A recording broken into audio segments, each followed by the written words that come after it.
أهلا بكم في قناتي تجربة أمي. تجربتنا النهاردة في نادي التجديف.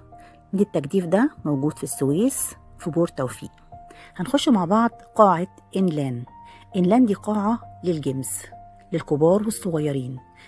أول ما تدخل هتلاقي قدامك فيديو جيمز، دي الكيدز اريا، فيها ألعاب للأطفال جميلة جدا.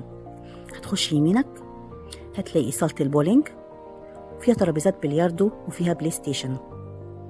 المكان بشكل عام عجبني قوي، ألوانه شيك جدا، ديكوراته جميلة، هادي، الستاف بتاعه منتهى الذوق. موجود هناك درينكات، عصاير فريش وحاجات سخنة.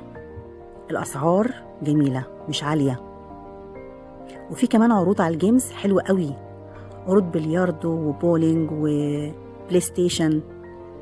المكان عجبني وقلت أقول لكم على تجربتي فيه عشان اللي حابب يروح يجرب